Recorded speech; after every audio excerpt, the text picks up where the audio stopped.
So yun ang mga best no, sa lahat ng mga nagtatanong, magkano nga ba ang ganitong motorcycle? Ito ay nagkakahalaga ng 69,900 kapag kinuha mo ng cash.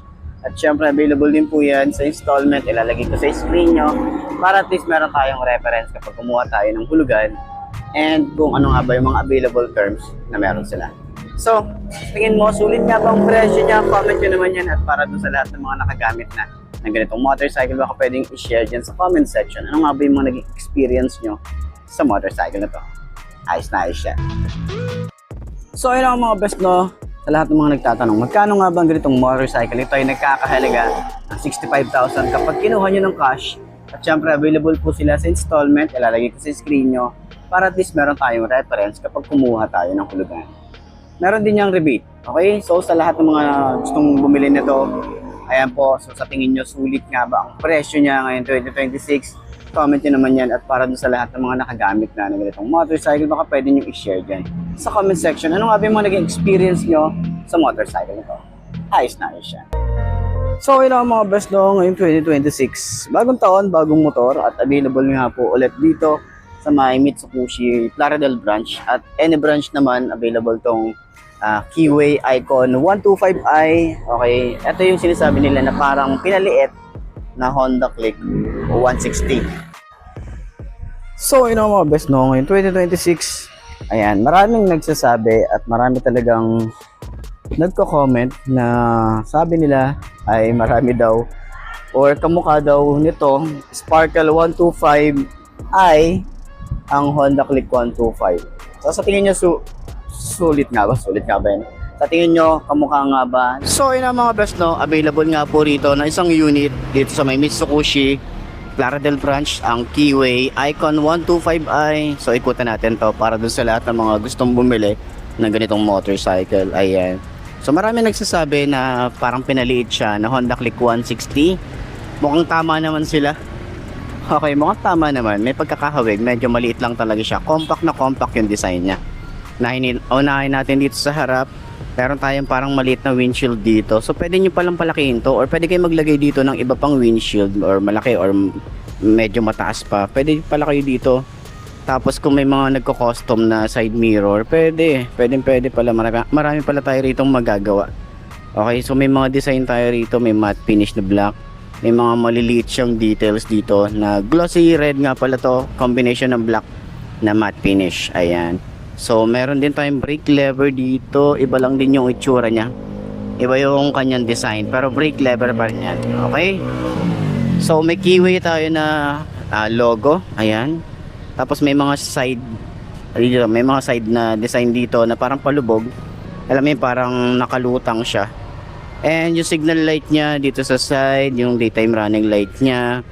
Okay, may icon tayo rito na 125i. Yung kanyang decals, marami siyang design. Okay, pero maganda, ano siya, hindi siya masakit sa mata.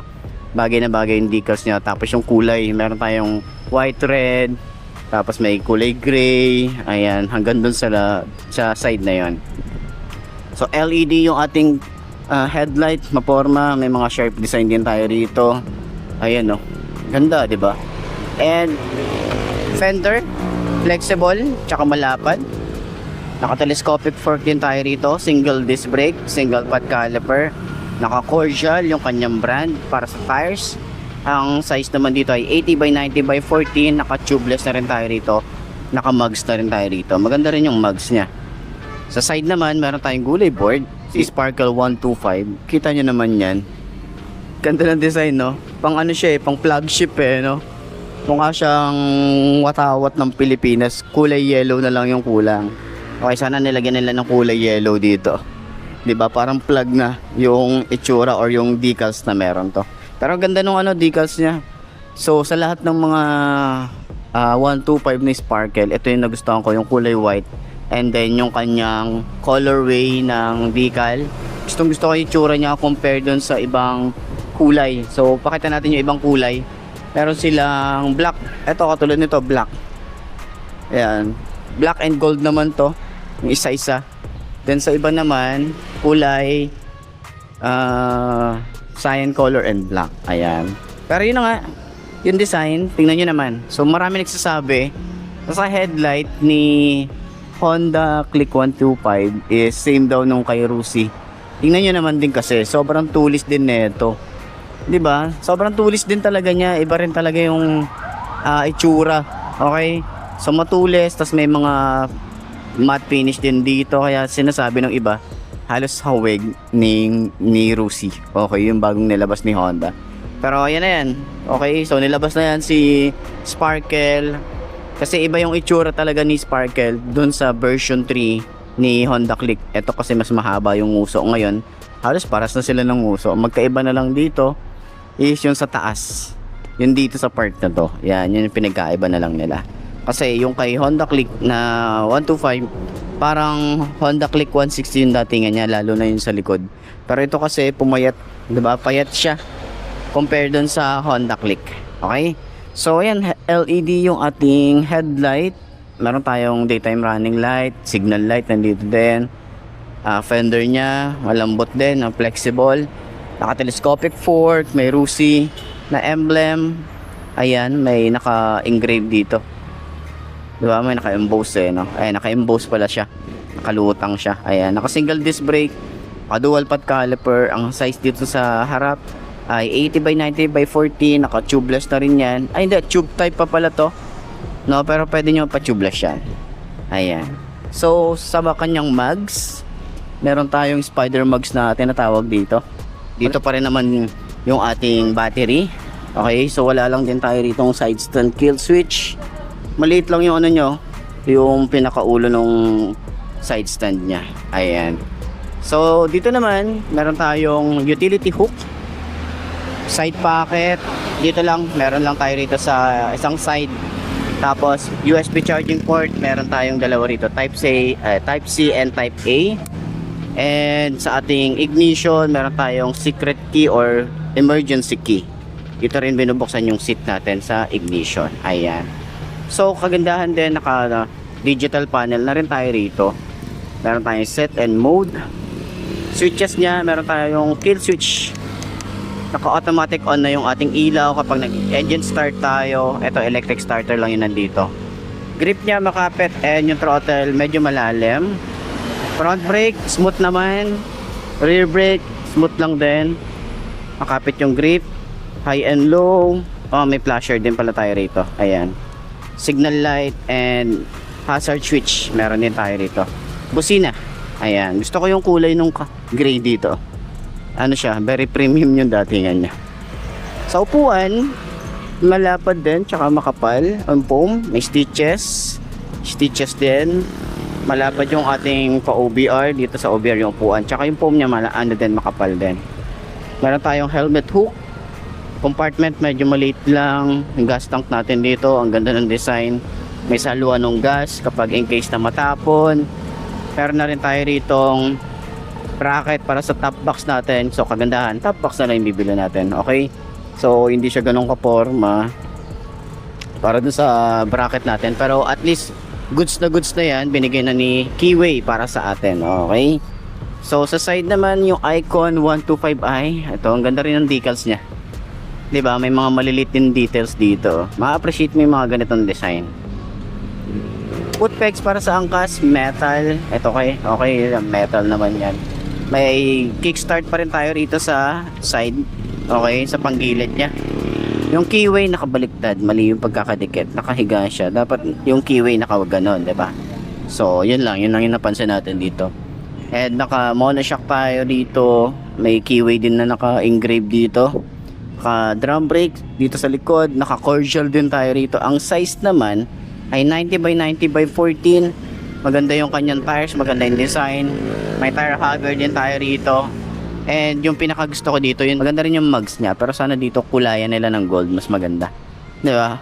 Tingin ko lang mas maganda siyang tingnan. Katulad dun sa mga ibang sparkle na nakita natin kulay gold, yung mugs niya. Ayan. So sa side, meron tayong red and blue. Ito yung itsura, ang ganda oh. May mga maliliit na details dito sa part na to. Gulay board natin, malawak din. Meron tayong utility hook dito. Ayan. So, pwede nyong isara or pag gagamitin nyo, banyan nyo lang. Side pocket natin dito, ito mababaw to yung sa side. Ito malalim naman. Kaso hindi siya advisable na maglagay tayo dito ng cellphone habang bumabiyahe or mag-charge. Yan, kasi may USB charging port tayo rito. Di susi pa rin naman to. May shutter lock. Ito yung susi niya. Yung ating panel gauge natin is naka-digital panel. And then meron tayong select and set. May RUSI emblem. Sa switches niya, meron tayong kill switch, electric starter, on and off ng kanyang park light headlight. Dito naman sa side, high and low. May flasher. May hazard switch. Then busina, signal light. Ayan. Sa grip niya, makapit din naman. Yung throttle mababaw. Lever natin medyo manipis lang din. Smooth naman yung lever. Dito na sa side, smooth lang din. And sa upuan, maganda rin yung upuan. Maganda rin yung leather na ginamit dito. Makapal yung foam. Meron tayong RUSI na logo dito. Sa ilalim, meron tayong helmet hook. Malawak din or malaki din yung ating compartment. Yung gas tank natin dito is napakasimple lang din naman ng design at napakalinis lang din. Grab bar natin dito, ito ay plastic. Okay? So, pwede nyo palitan yan. Marami nagpapalit nito.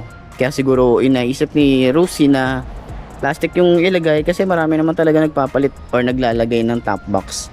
Kaya papalitan din. So at least hindi masyadong mahal. Okay, yung ano nyo rito. Kung pwede nyo benta nyo na lang, 'di ba? Yung taillight niya. Kakaiba yung taillight. Ayan, medyo nakaharangan lang talaga siya nung bracket. Okay, hindi natin masyadong ma-appreciate yung ano niya, taillight niya kasi sobrang baba nung kanyang bracket dito. Sayang yung ano yung ganda. Tsaka yung sharp design nung taillight na.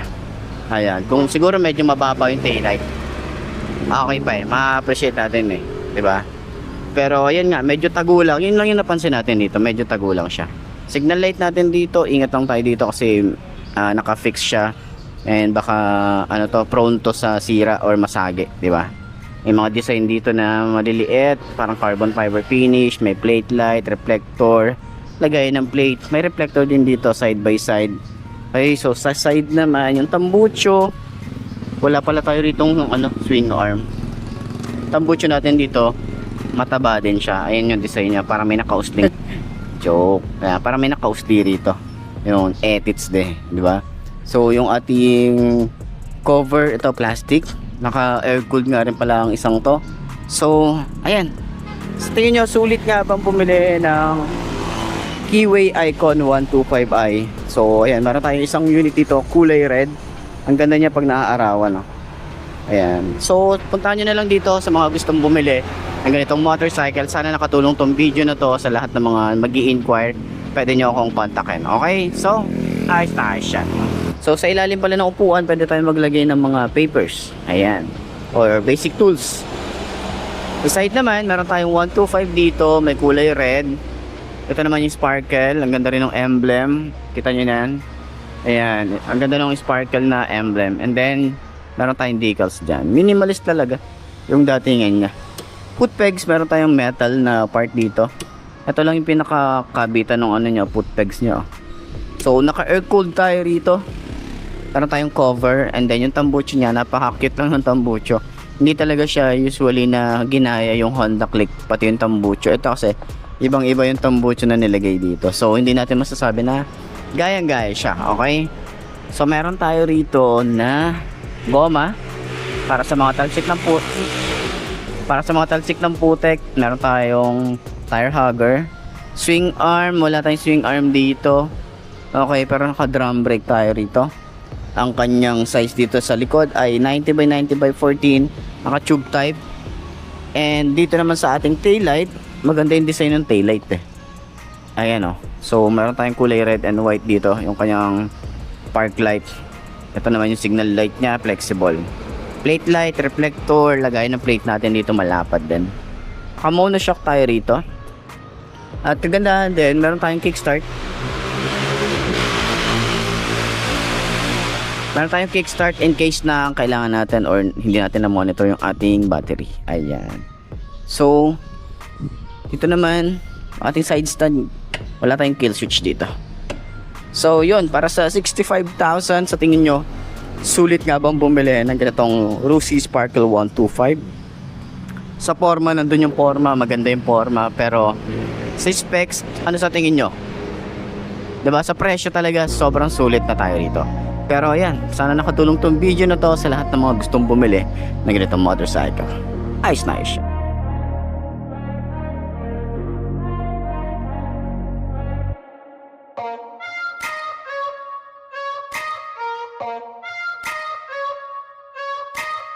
Bye.